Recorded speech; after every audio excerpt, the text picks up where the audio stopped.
O campo de concentração de Auschwitz foi um local de sofrimento e terror inimaginável durante a Segunda Guerra Mundial.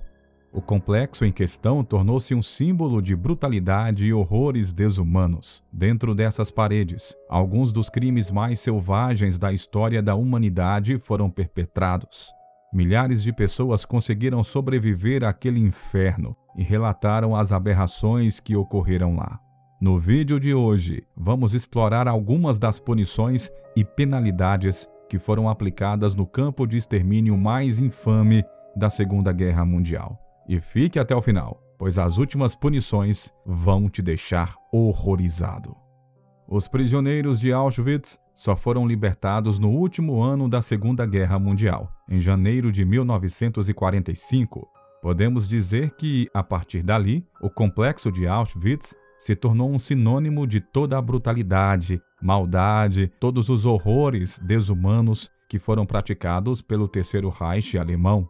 Dentro das paredes daquele local, foram cometidos alguns dos crimes mais bárbaros e selvagens, não só da Segunda Guerra Mundial, mas sim de toda a história da humanidade. O número de mortos foi devastador. Felizmente, milhares dos prisioneiros conseguiram sobreviver a todo esse inferno, podendo testemunhar e depor contra algumas das figuras mais cruéis que estiveram ali. Os traumas, as cicatrizes e as perdas, porém, permaneceram. Mesmo aqueles que sobreviveram a tudo, jamais se esqueceram dessa estadia diabólica no campo de concentração mais infame do regime nazista. As gigantescas proporções estruturais de Auschwitz. Auschwitz era o maior campo de concentração construído e estabelecido pela Alemanha nazista.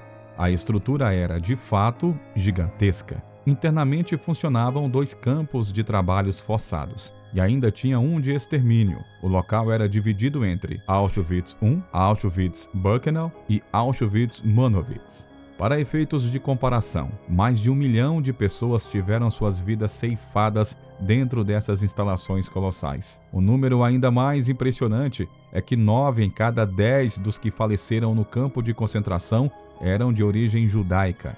Isso mostra o nível da perseguição e do ódio dos nazistas contra esse povo. O terror, entretanto, já se iniciava na chegada ao local, com a conhecida placa da entrada do campo com a expressão alemã Arbeit macht frei. Em português, o trabalho liberta. A mensagem chega a ser irônica, pois era justamente o contrário do que acontecia em Auschwitz e nos outros milhares de campos de concentração estabelecidos pelos germânicos.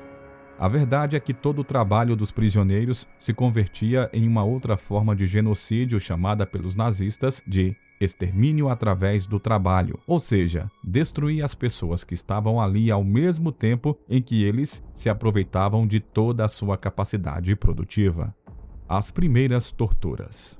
Aqueles que chegavam ao ambiente que, graças ao seu estado de saúde, conseguiam escapar da morte imediata em Birkenau, então eles acabavam sendo preparados para a vida dura de trabalhos escravos. Os futuros prisioneiros tinham seus cabelos cortados e tinham um número de identificação, que eram tatuados no antebraço esquerdo. Uma das ideias principais dos nazistas era justamente remover a identidade dos prisioneiros. Podemos dizer que essa já era uma das primeiras torturas aplicadas, né? Os homens eram obrigados a utilizarem calças e jaquetas listradas, enquanto que as mulheres tinham de usar vestidos de trabalho. Ambos os gêneros recebiam sapatos que, em geral, não eram do número adequado. Isso acabava gerando grandes lacerações e deformidades nos pés. Os prisioneiros não tinham nenhuma troca de roupa, ou seja, eram obrigados a dormir com as mesmas vestimentas que utilizavam durante os trabalhos realizados no campo. Isso fazia com que diversas doenças e infecções tivessem uma alta proliferação no ambiente. Diversas pessoas morriam em decorrência desses problemas. Nesse contexto tortuoso, era comum que alguns presos cometessem erros ou tentassem melhorar a sua qualidade de vida, mas eles costumavam ser severamente punidos quando pegos ou descobertos pelos guardas alemães. A regulamentação dos trabalhos em Auschwitz. A regulamentação de como seriam feitos os trabalhos em Auschwitz partiam de ordens escritas do diretor do campo, obviamente conforme eram as recomendações da SS. As violações de regras mais comuns estavam relacionadas com tentativas de obter alimentos adicionais, além de realizar os trabalhos de uma forma que os guardas não julgavam como satisfatória. Outras causas de reprimendas envolviam coisas bobas, coisas triviais, como, por exemplo, parar os serviços para fumar, descansar em horários considerados inadequados, ou a utilização de roupas que fossem vistas como inapropriadas para o momento. Até as tentativas de suicídio recebiam punições nas instalações. Se um prisioneiro desejasse se livrar do inferno de estar preso ali e tomasse a decisão de acabar com a sua própria vida, era melhor que acertasse no método, porque as torturas seriam ainda mais pesadas e graves. Antes de seguirmos em frente, eu quero ter certeza de que você está conosco até aqui. Comente a frase: "Quero mais histórias sobre as guerras mundiais". É super rápido e assim você ajuda no alcance do nosso vídeo. E também deixe temas que você gostaria de ver por aqui. As punições eram arbitrárias. De fato, existia um regulamento conhecido como Código Penal e Disciplinar. Em teoria, nele estavam as punições a serem aplicadas para cada erro cometido. Mas a verdade é que os castigos costumavam ser arbitrários, dependendo quase que única e exclusivamente da imaginação assassina dos oficiais, dos guardas e dos carcereiros nazistas. Era comum, por exemplo, os presos receberem punições distintas para ofensas ou erros semelhantes. O mais corriqueiro dos castigos envolvia o confinamento no Bloco 11, uma instalação que ficava dentro do campo principal de Auschwitz, que ganhou fama por suas condições de vida. De certa forma, é possível dizer que o Bloco 11 era visto como uma espécie de prisão dentro da prisão. Aqueles que cometiam algum tipo de infração iam para lá, mas além deles também eram levados aqueles que estavam aguardando para serem mortos pelos métodos mais variados que você possa imaginar. Foi justamente nessa instalação que foram realizados os primeiros assassinatos utilizando o gás Zyklon B, um pesticida que mais tarde ficaria conhecido por ser a ferramenta principal do genocídio realizado através das câmaras de gás. Além dos assassinatos usando gás, existiam diversos quartos dedicados para a tortura e onde utilizavam as mais variadas técnicas para castigar os prisioneiros, desde o confinamento sem comida, ou ficando em celas específicas de tamanho muito reduzido. Um dos locais de confinamento usados tinha apenas 1 metro quadrado e apenas um pequeno buraco para que pudessem respirar. Alguns prisioneiros ficavam cerca de 20 dias nessas instalações, sendo obrigados a trabalhar sem que tivessem a capacidade de receber um descanso minimamente apropriado. Enfim, as punições quase sempre eram arbitrárias. Isso é, os guardas tinham caminho livre para praticar os castigos e utilizar os métodos que eles bem entendessem. O Tigre de Auschwitz. Wilhelm Burger, também conhecido como Tigre de Auschwitz, foi um conhecido oficial da Gestapo, que ficou ainda mais famoso por sua cruel criação. Basicamente uma máquina de tortura conhecida como Bogarswig, ou pau de arara aqui no Brasil. O método em questão utilizava uma barra de ferro para manter o prisioneiro suspenso. Primeiro, eles deixavam o torturado nu e o amarravam com correntes de ponta-cabeça nessa barra de ferro, como uma espécie de rede, mas com um humano. Wilhelm balançava o prisioneiro enquanto o golpeava e realizava o interrogatório. O processo em questão quase sempre terminava com diversos desmaios. As pancadas eram muito fortes e a posição era completamente desconfortável. Também era comum que os presos morressem por conta do desgaste durante o procedimento. O piso do bloco onde Burger praticava suas infames e temidas torturas estava repleto de arcadas dentárias e pele de suas vítimas. O cheiro de produtos químicos de limpeza e sangue deixavam a atmosfera do local ainda mais aterrorizante para quem entrasse lá. Maria Mandel e Irmã Gries. Não foi só Wilhelm Burger que ficou conhecido por sua crueldade e seus infames métodos de torturar prisioneiros. Maria Mandel e sua aprendiz Irmã Gries também eram duas das figuras mais repugnantes do Terceiro Reich. Ambas eram responsáveis pela ala feminina das prisioneiras de Auschwitz. Elas tinham o hábito de castigar sexualmente as presas de campo de concentração nazista. A tortura aplicadas por elas iam desde abusos sexuais, chicotadas constantes e até ataques utilizando cães. As duas não toleravam falhas. As punições eram colocadas em prática, por menor que fosse a ofensa ou o erro cometido nas tarefas diárias. Auschwitz-Birkenau, o campo de extermínio. Como já falamos anteriormente aqui no vídeo, Auschwitz era dividido em 3 campos, sendo que o segundo deles era dedicado para o extermínio de prisioneiros. Auschwitz-Birkenau, que era a estrutura dedicada para a matança, foi fundado em 1941, a 3 quilômetros da instalação principal. A ideia era ter um local para acelerar o processo de extermínio que vinha sendo aplicado pelos alemães. Na medida em que a Segunda Guerra Mundial avançava, os nazistas sentiam a necessidade de expurgar mais prisioneiros, já que não havia trabalho suficiente para que eles perecessem por cansaço. Em Auschwitz-Birkenau eram operados 4 crematórios com câmaras de gás. Cada uma dessas estruturas podiam suportar até 2.500 presos por turno. A execução brutal não era a pior parte, já que após a morte dos presos, os guardas costumavam obrigar os outros prisioneiros de origem judaica a buscar dentes de ouro e outros objetos que tivessem algum valor entre os restos dos recém-falecidos. Esses grupos eram conhecidos como Sonderkommandos. Uma das outras tarefas desses grupos era cortar e coletar os cabelos das mulheres que haviam sido assassinadas, além de escoltar as futuras vítimas para as temidas câmaras de gás. O mais absurdo é que essas pessoas escoltadas compartilhavam origem étnicas e muitas vezes relações familiares com os Sonderkommandos. Muitos judeus viam esses grupos como colaboradores do regime nazista, mas na verdade eles também eram obrigados a cumprir essas funções. Se por acaso eles tivessem falhado na coleta de objetos valiosos, o responsável era encontrado pelos guardas nazistas e jogado diretamente nas chamas. Josef Mengele, o Anjo da Morte.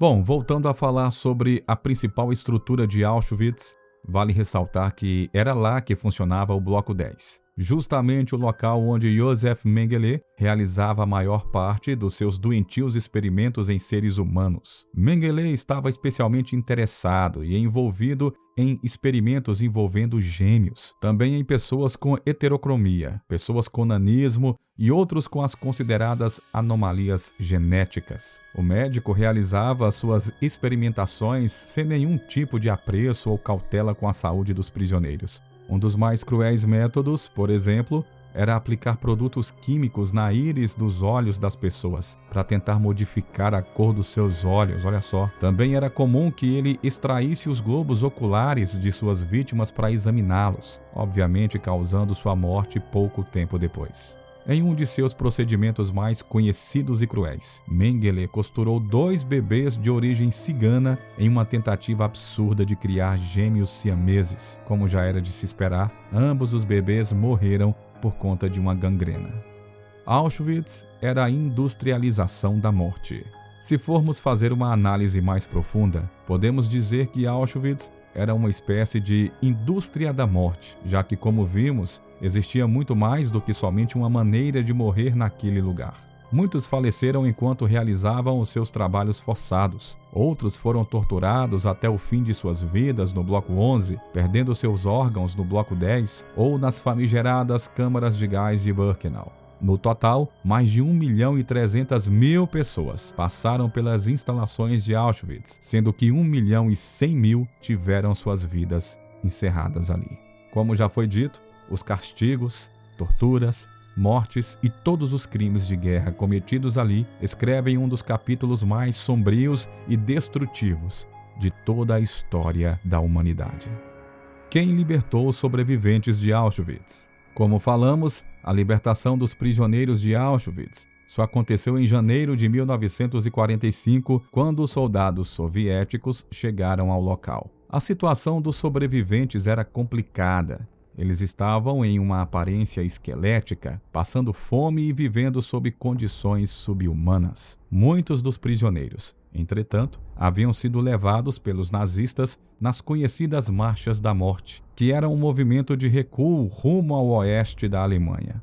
Um contexto importante é que no auge do Holocausto, porém, havia acontecido no ano anterior, 1944, onde os nazistas assassinaram cerca de 6.000 pessoas por dia, a maioria de origem judaica, é claro. O que deixa tudo ainda mais chocante é que em Auschwitz, os russos encontraram apenas cerca de 7.000 sobreviventes, sendo que cerca de 500 deles eram crianças.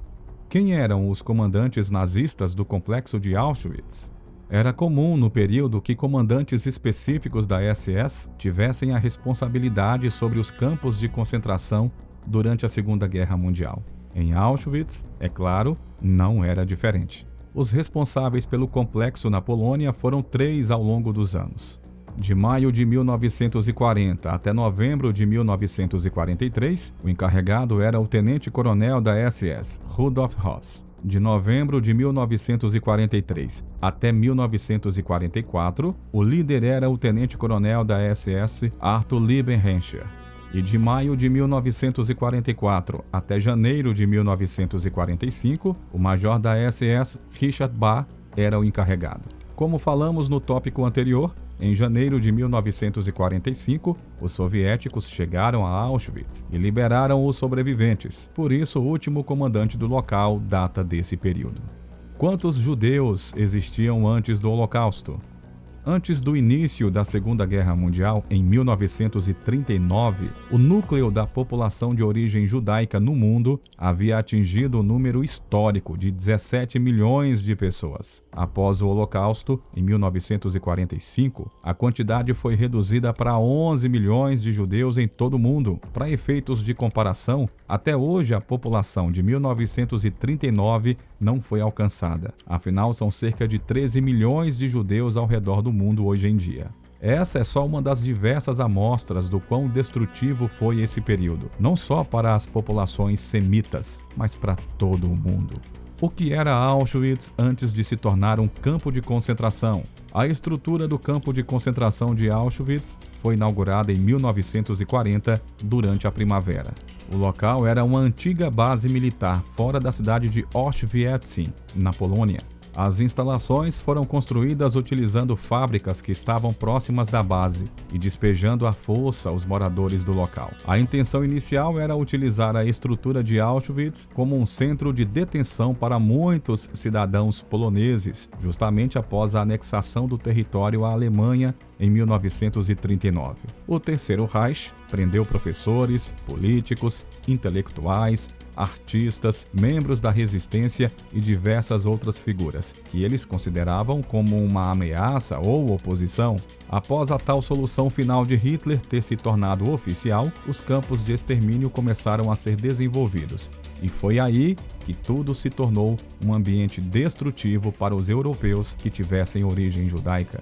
Como está Auschwitz hoje? Atualmente, Auschwitz está aberto ao público como o Memorial e Museu Auschwitz-Birkenau. Ele é o único campo de concentração do período da Segunda Guerra Mundial que está listado como Patrimônio Mundial da Unesco. O local recebe milhares de visitantes todos os anos. Em 2019, por exemplo, o museu recebeu mais de 2 milhões de visitantes. É fundamental que locais como esse sejam preservados e abertos. Assim, todos aqueles milhões que tiveram suas vidas ceifadas jamais serão esquecidos. O local também é um lembrete da crueldade que alguns humanos podem vir a cometer por puro ódio. É quase impossível conceber que tamanhas atrocidades tenham sido cometidas, mas elas foram. Imagine só a quantidade de famílias destruídas, os sonhos que foram impedidos de serem realizados e os traumas que ficaram com aqueles que sobreviveram. A realidade da guerra é cruel e devastadora, meus amigos, mas jamais deve ser apagada, jamais deve ser esquecida. Só assim para evitar que essas atrocidades se repitam de novo no futuro. E com isso, chegamos ao final do vídeo de hoje. Não esqueça de mostrar seu apoio clicando no botão de like e se inscrevendo logo abaixo. Isso nos ajuda a saber que estamos no caminho certo. Até a próxima, hein? Agora fique com o vídeo que está aparecendo na sua tela de recomendações.